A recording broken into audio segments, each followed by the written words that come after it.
They're talking about the NFL from a different perspective. Game recaps, stats, big plays, predictions, and much more. You're listening to the B&E podcast with Ed Donaldson and Brandon Simpson. What's going on, everybody? Welcome back to another week of the B&E podcast. Today, we'll be discussing some of the crazy games of week 2. First, let's get started with our opening drive.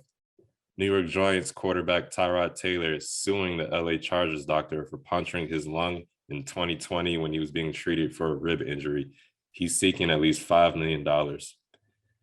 Niners quarterback Trey Lance suffered an ankle injury and was carted off the field. Head coach Kyle Shanahan says Lance will have season-ending surgery on his ankle today.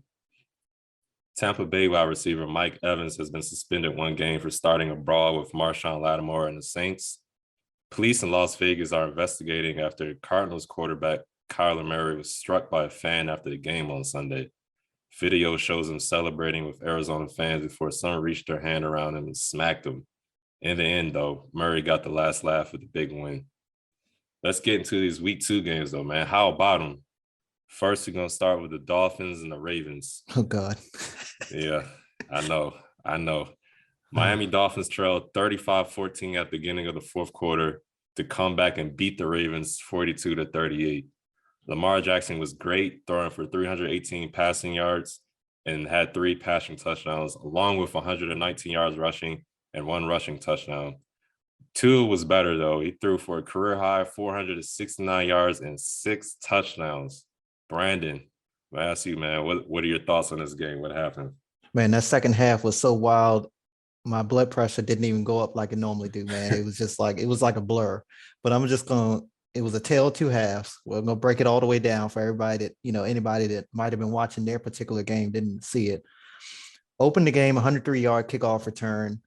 Devin Duvernay is my point, has been pretty much since the Marquise Brown trade that I want him to focus on special teams, or I want the team to keep him on special teams because that guy's electric back there.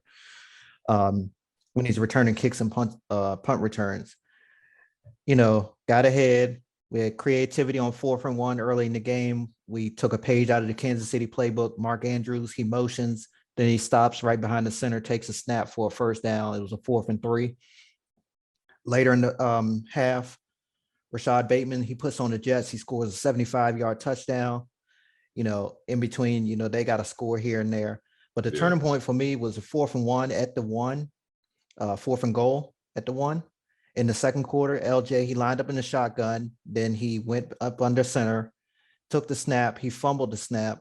We recovered, I believe it was Mike Davis, but it was turnover on downs. At that point, we would have been up 14-0. Sorry, that was before the Bateman touchdown and everything. And that's when they came back and they scored. They went down a drive and scored all the way down. What was it, 97-yard drive, I believe. But in the second half, it was just like one big play after another for Miami. As we know, Jalen Waddle and Tyreek Hill just got nasty on us.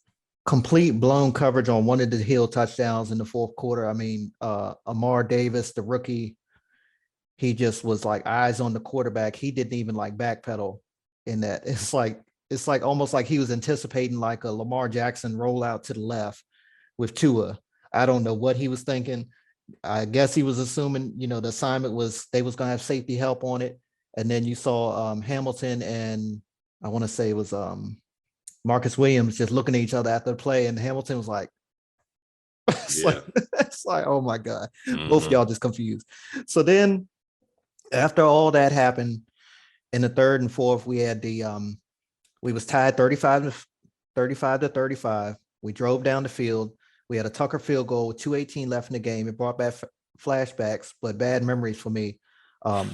It's like 9 times out of 10 when we're tied and we get that field goal and we have time left on the clock for the opposing offense, we end up losing.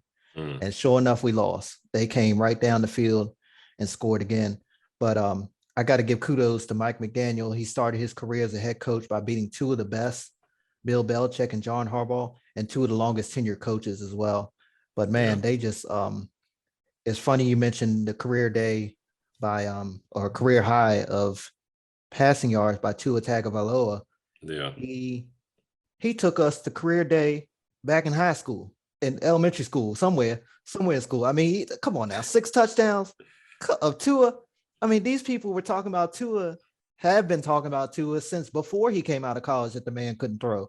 Then he comes out, number 5 overall pick by Miami. You know, you have those instances where Fitzpatrick was going in the game, was it rookie year or second year? And, they were substituting Fitzpatrick in and out. And then now he's the full-fledged starter, has been for the last, year and a couple games. And this guy comes out 36 for 50, 469, 6 touchdowns. He had the early interceptions, both by Marcus Williams.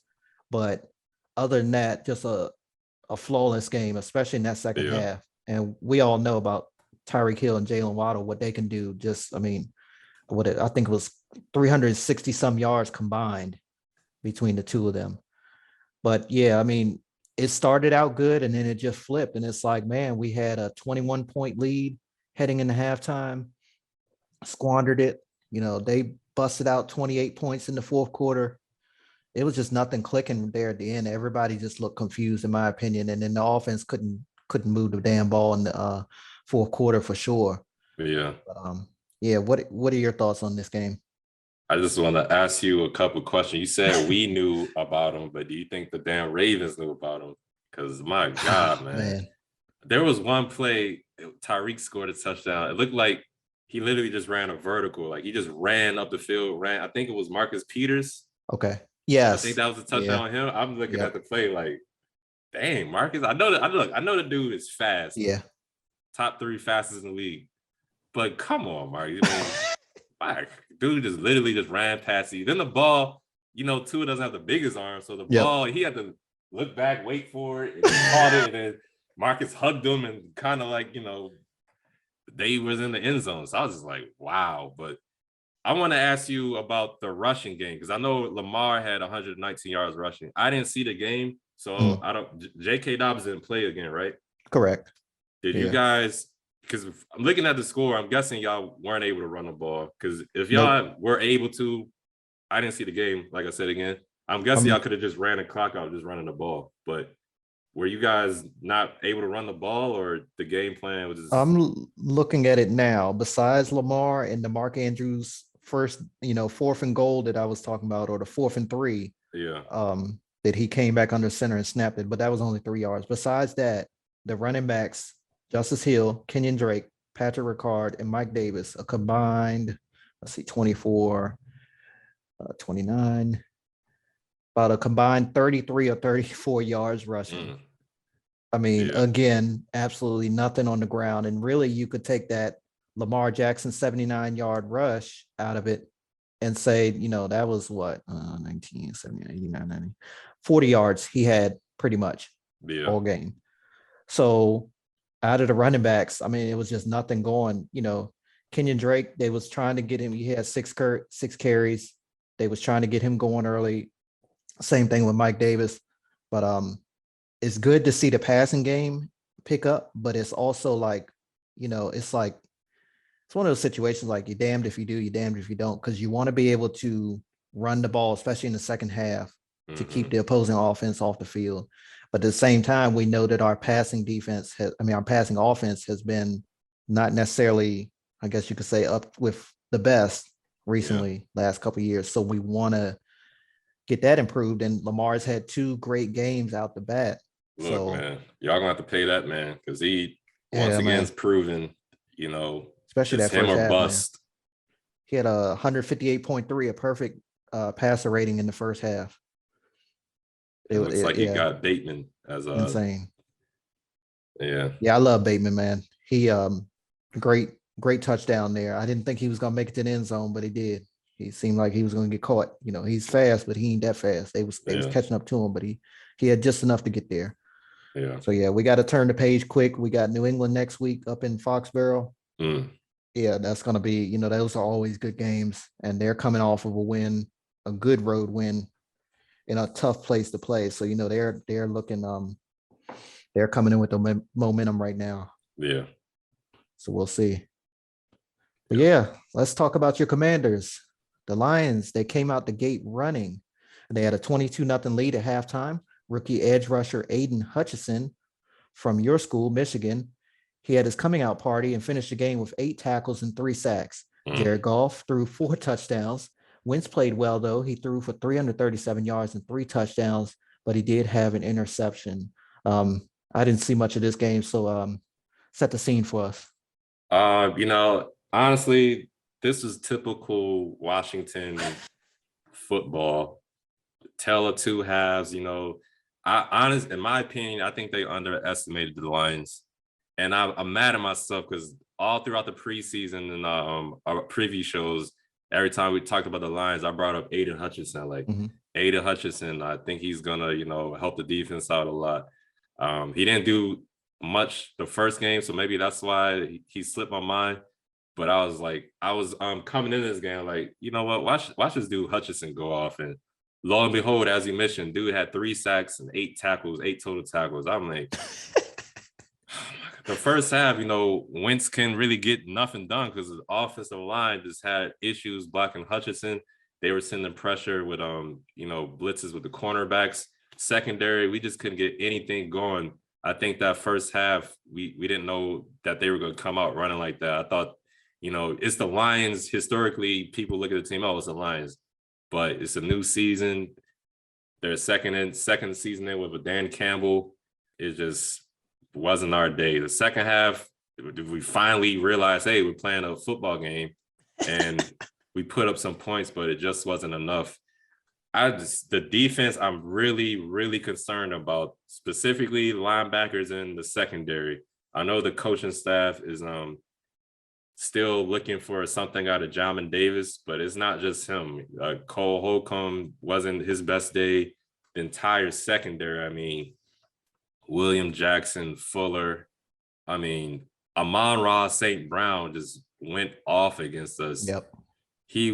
We couldn't do nothing with him. And the game, I think the game actually ended. There was he had like an end around or a pitch that went for like 58 yards and put him in basically in the red zone. That was when we were down 22 to 28, I believe the score was. But they just have built up a big lead and basically put the game away. I'm just happy the game's over and we can go on to next week, honestly, because this is one of those games you just sit there as like, come on, man, really? It's like, really? And Wentz didn't play bad. He had that one interception, but other than that, he didn't have a bad day. We couldn't really get anything established with the run game. And Tony Gibson scored a touchdown, but other than that, his day was kind of average. So, offense, I'm not really too concerned with. Jahan Dotson, our rookie receiver, he caught another touchdown. Curtis Samuels, we're keeping him involved. And McLaurin, he's our true number one target. But, that defense, man, I'm hoping Chase Young can get back by week 4 because we really need him to get some more pressure on the ball. Deron Payne, Jonathan Allen are doing a great job, but we still need a lot more from the defense. Secondary and linebackers, I got to step up, especially against this Eagles next week. Divisional game, 1-1. I was really hoping we could get off to a 2-0 start, but it looks like some other teams in our division are getting that. But yeah, man, just typical Washington football. That's all I can say. The Commanders, they didn't really capitalize on a weak run defense from the Lions. They gave up 216 rushing yards against the Eagles in week 1. So I was expecting y'all to get a little bit more on the ground. Speaking of that, speaking of the run game, how the hell we let DeAndre Swift fall on the ground? He has enough time to get back up, and then run for 16 yards for a touchdown. I'm like, that's what I mean when I say typical Washington sports. I'm sorry, didn't mean to I'm cut with you. See, I didn't even want to talk about this damn game because I just my fault. Go ahead. I'm with you. I understand. We both in the same boat today. Exactly. We are both in the same boat, man. But yeah, I was listening to Ron Rivera after the game. He mentioned that seems like Washington gave up big plays on each of Detroit's scoring drives and 25 yards plus when it comes to that. And, you've been big on Amon-Ra St. Brown. He became the first player with 6 straight games with at least 8 receptions and a score in those games. So, he's a young star emerging there in Detroit. They definitely have a stud there, wide receiver. But yeah, 7 yards of play for Detroit. What a game for them. They typically don't win games until middle of the season, late in the season. This is last year they didn't win a game until week 13 in the first year under Dan Campbell. So congratulations to the Lions for winning Yeah. in week 2 over the Commanders. Hopefully this wasn't a fluke either. I mean, I hope to see the Lions have some more success. I hope they just ain't get a Definitely. fluke win off of us and they can do good. Definitely. Speaking of the Lions, they both teams actually, Washington and Detroit, open up division play next week. Detroit will travel to Minnesota for a battle with the Vikings at US Bank Stadium, while the Commanders, they'll return to FedEx Field in Landover, Maryland, for a big matchup with the Philadelphia Eagles on Sunday afternoon. All right, the New York Jets pulled off a stunner. Joe Flacco threw for 307 yards and 4 touchdowns in a comeback win against the Browns. The Browns combined for 184 yards rushing, and Nick Chubb had 3 touchdown runs, but it wasn't enough as the Jets rallied back. Joe Flacco threw the game-winning touchdown to rookie Garrett Wilson. Man, what happened? I mean, they was up. I don't know. The Browns defense collapsed at the end. They were I think they were still down 2 scores with like 2 minutes left. Yeah, definitely. Yep. And Flacco, Joe Flacco, he found Garrett Wilson. He had 2 touchdowns on the day, I believe. He kind of had like a coming up party, you could say, because he went over 100 yards receiving too. Yep. But they finally, I guess they found a formula to score. And then they got that rare onside kick. I think the kicker, I don't know if he faked him out because it looked like he was like facing one direction. Then as he went to kick the ball, he kicked it to the other direction. Oh, yeah, he did one of them. Yeah. So you don't see them very often. Yeah, they got the ball back and then they drove down the field. Garrett Wilson caught the game-winning touchdown from Flacco. I know Clowney went out the last couple minutes of the game. I'm sure that had an impact on the defense, but to, give up 2 touchdowns in that short amount of time, I think this is gonna sting for the Browns because they had the game in the bag. Yep. And the Jets came back. I know Salah's breathing a sigh of relief because that New York media, they ain't nothing to play with. You start 0-2, they're gonna start saying, okay, what's going on? And but, he had some comments after week 1 that was keeping people's, bringing more attention to him too. You heard that he was saying he was keeping receipts, talking about the people doubting them after week 1 and all that stuff, or saying typical Jets. Yeah, so he definitely has some attention heading into this game. But yeah, this I think this is game of the week for me. Okay. It's between that and the your Dolphins Ravens game. But this, I wasn't expecting this at all. I was watching Red Zone and the score kept getting closer and closer, but I was looking at times like, Browns will win it somehow, but nope. Yep. And then at the end, they had a chance, but Jacoby Brissett threw an interception in the game and just won it. So hats off to the Jets and getting their first win of the season. You got any thoughts? Yeah, you mentioned typical Washington football game for y'all on Sunday. Mm-hmm. This is typical Browns games. I mean, I've seen this so often with them being in our division. But yeah, shout out to the Statue of Liberty. I mean, he can definitely air it out when he wants to. We talk about the 4 touchdowns, just over 300 yards passing. Yeah. I called out the running backs last week. They did show up. They had a combined 73 yards on the ground between Breece Hall and Michael Carter. So good to LaFleur got those guys, Mike LaFleur out there, and the notorious Matt's brother, the offensive coordinator out there for the Jets. He got them going there. But man, Nick Chubb, it's a lot of discussion today has been, should he have fallen down on that last touchdown? Was there a lack of communication between him and the coach on what to do, or did Stefanski trust the defense and he just told him basically to score, and then we'd be up tie basically 2 touchdowns or whatever. Yeah. And out of nowhere, the Jets just put it on.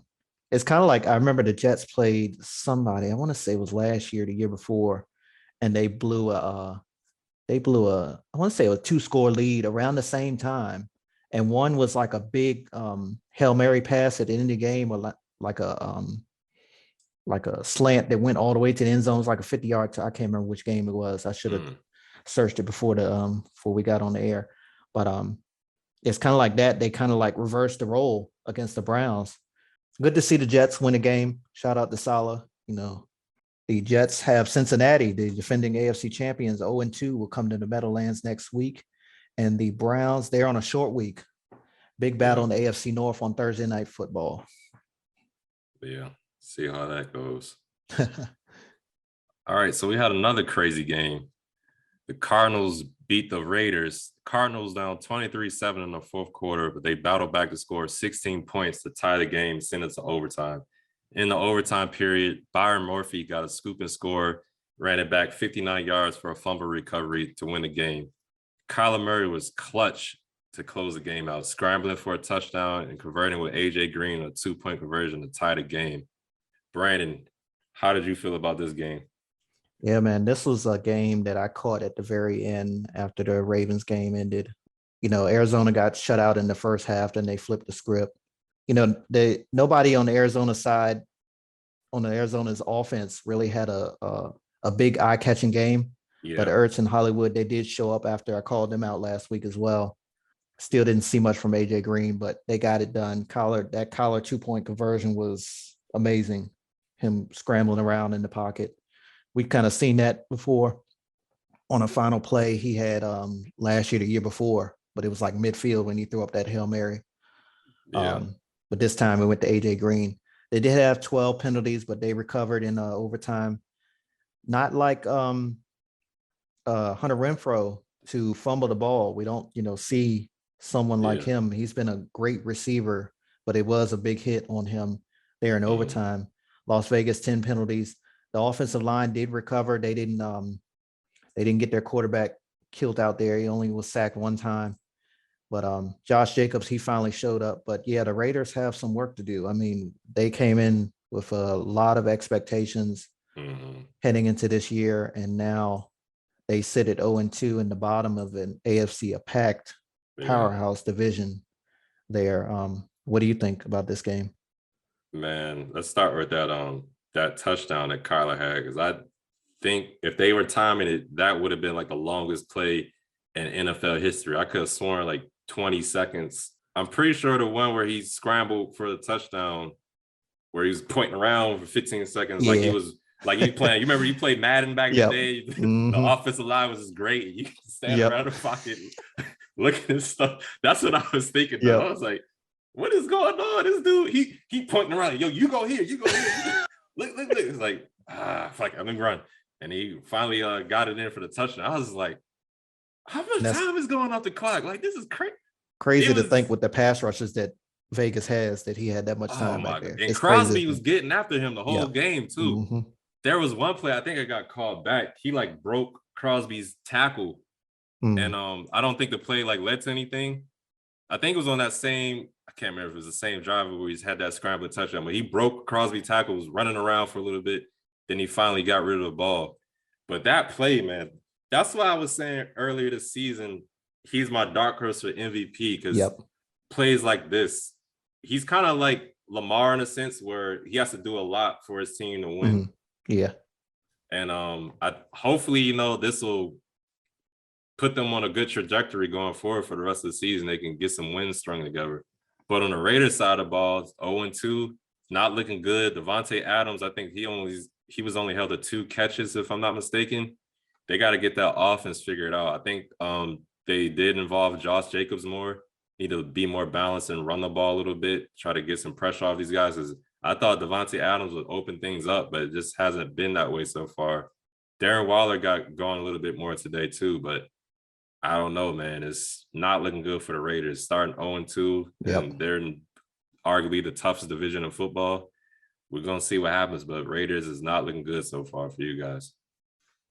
Absolutely. So the Raiders will travel to Tennessee next Sunday to take on the Titans, while the Arizona Cardinals, they'll host the defending world champion Los Angeles Rams at State Farm Stadium. How about a look at some of the other scores from Sunday? The Giants, they go to 2-0, shocking the world by beating the Panthers 19-16. Tampa Bay beats the Saints 20-10. Jameis Winston threw 3 interceptions. Let's pause and let's talk about Lattimore versus Evans. Looked like fight night out there for a second. Yeah, they got some history. This ain't the first time. I doubt it'll be the last time those two will get into it. This is starting to turn into a big rivalry. I know these guys are divisional rivals, but I think it's starting to get more and more heated. True. I think Devin Bush, he said something after the game. It was like, yeah, we knew Jameis Winston was gonna give us the ball. Because he was on James was on the team when when they were both on the team, and he had that 30 interception season. Yep. Yeah, I'm sure James is going to put that on his bulletin board for the next time they play. So I'm interested to see when they play again. But I think this is Mike Evans being suspended a game for him shoving Lattimore and getting that brawl started. I think that's going to affect Tampa Bay a lot. We'll see if they'll be able to win the next game without him, because that's their number one guy. So yeah, that's very interesting how that's going to look. Yeah, Tampa Bay will host Green Bay in a late game on Sunday afternoon. Looking back to week 2, Jimmy G, he took over for Trey Lance, and the 49ers had no problem beating the Seahawks 27-7. The Los Angeles Rams withstand a late push from the Falcons, and they get their first win of the season, 31-27. The Denver Broncos, they barely beat the Texans 16-9. Dallas, they sacked Joe Burrow 6 times and kicked the game-winning field goal at the end of regulation to beat the Bengals 20-17. And the Packers, they avoided falling to 0-2. Aaron Rodgers, he still owns the Bears after beating them 27-10. Any of those games stood out to you? I noticed something after Trey Lance went out. It didn't look like the Niners, like their morale was down. Yeah. Honestly, it looked like I don't want to say this might sound bad, but they look happy to see Jimmy It's like they wanted their quarterback back. Yeah. I could have sworn when I saw Jimmy G take the huddle, I think I saw a smile on his face. So I know he was happy. I'm not saying he was happy that Trey Lance is hurt. Absolutely. I'm sure he's happy that, he's playing football again. Yeah. And that team, they went to a Super Bowl with him, and then they went to a conference championship game with him. So I know they're confident in him and his abilities. I want to see how the 49ers are going to look going forward. Him and Big Debo Samuel, they had great chemistry last season. I'm sure he'll get the ball spread around at IU. Whenever they get Kittle back, this is going to be an interesting team going forward. So yeah, that game was surprising. I was kind of shocked by the Bengals game.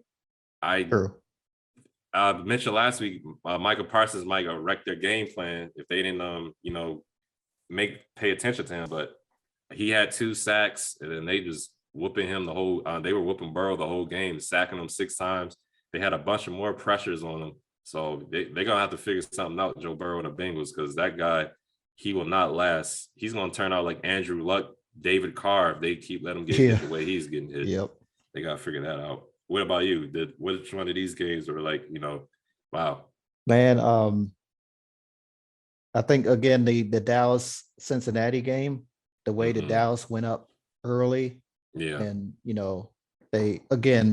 we know the Cincinnati offensive line has some issues, but we all didn't think with the backup quarterback that they was going to be able to pull off, definitely the way they got ahead in that game there. But also in the AFC South, nobody won a game last week. Jacksonville came out and just dogged Indianapolis from start to finish. Mm-hmm. We know Mike Pittman and Shaq Leonard were out in this game, but man, I mean, what a statement win for the Jaguars down there in front of their home crowd in Duval. To get that win there. I think Indianapolis is in trouble, in my opinion. I wasn't too much on their bandwagon to begin with. They could still turn things around, but I think I think that coach is on the hot seat right now for sure. What are your thoughts on Indianapolis? Definitely. They're lucky they got a tie last week. Because we could be saying they 0-2, but they're 0-1-1. I don't know.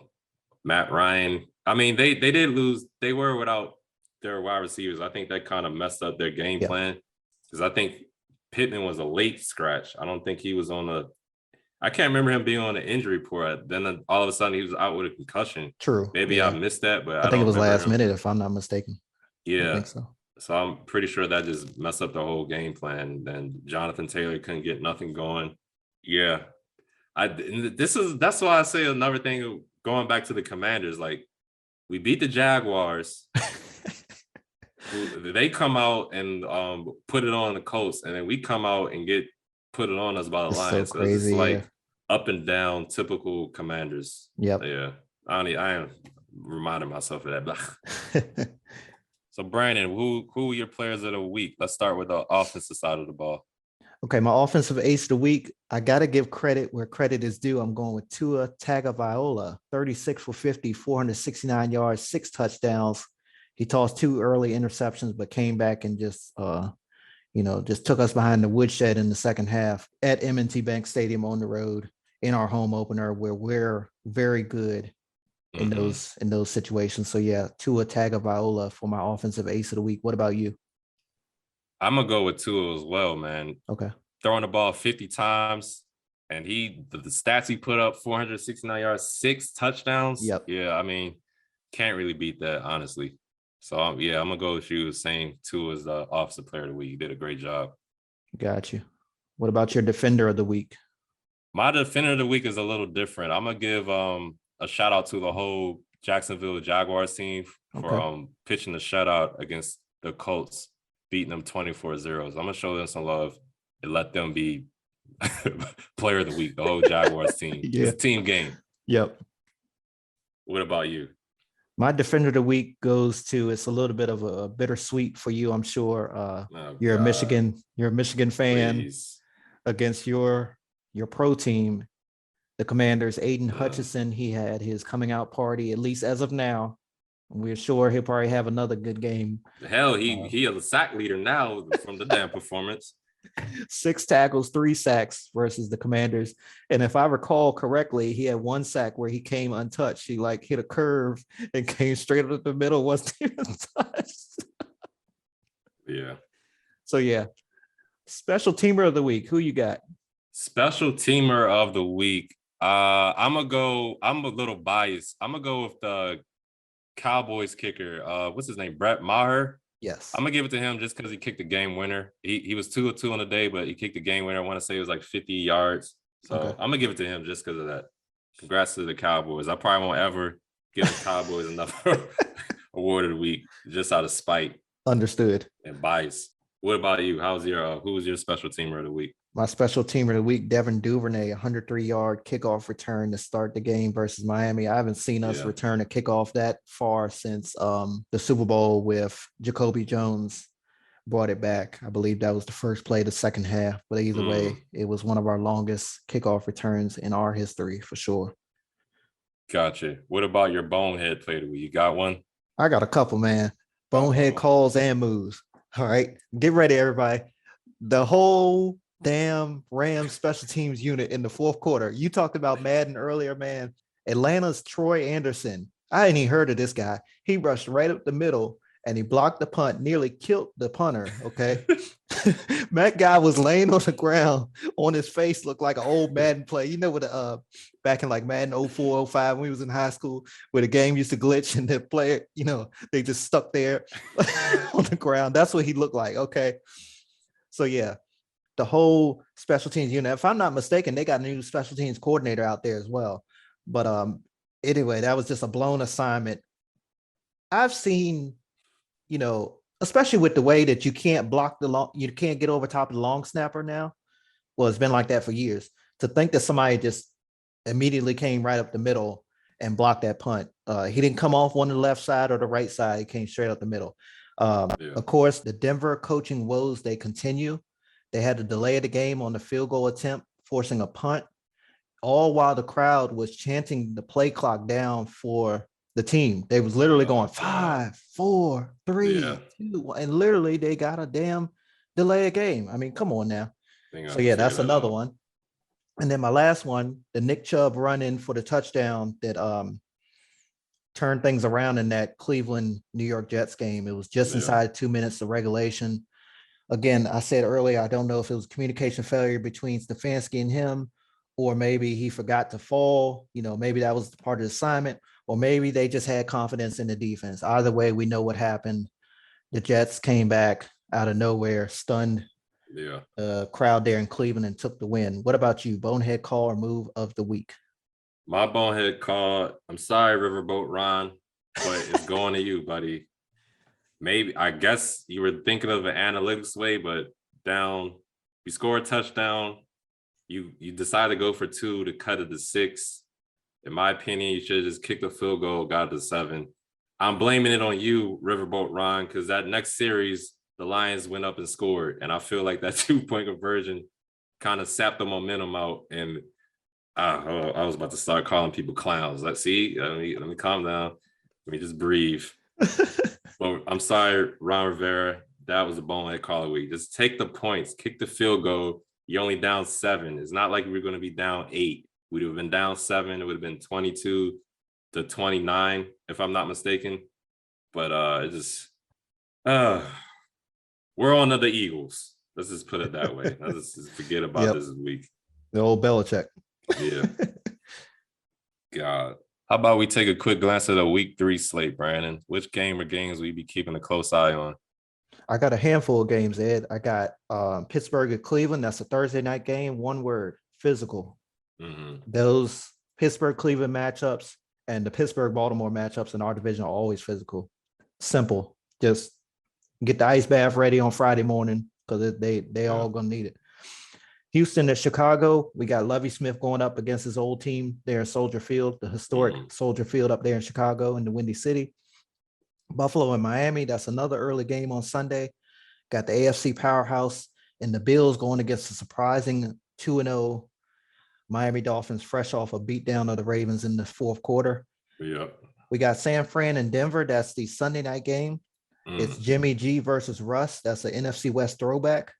And then Dallas at New York in the Meadowlands. That's the Giants, by the way. Surprising 2-0 Giants against the 1-1 Dallas Cowboys. We're going to see, are the Giants for real against this Cowboys defense led by Micah Parsons? How about you? Yeah, I got a couple as well. I'm looking at the Bengals Jets game. You know, the Bengals are 0-2. We'll see if they'll be able to get their first win, or the Jets shock us again and go on to 2-1. And the Bengals fall to 0-3. We'll see. Yeah, but man. the Bengals, you know, Pressure's it's on. not looking good. It's not looking good. Of course, you know, I'm looking at my Commanders as they take on the Eagles.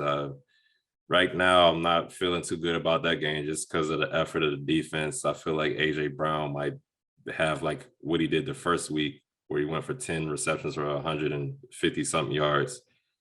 Let's see. I'm looking at that Cowboys-Giants game too, because that's another divisional game. Giants 2-0 start. I think it's going to be a defensive battle. Both of these teams' defenses so far have been really good. We'll see which offense is less putrid, if I want to say that. Will Saquon be able to break off a run? Will Zeke get it going? Will Cooper Rush find more success with guys like Noah Brown? Yep. We'll see. But yeah, I'm looking at Bengals, Jets, Eagles, Commanders, and the Giants and Cowboys for my games I'll be keeping a close eye on.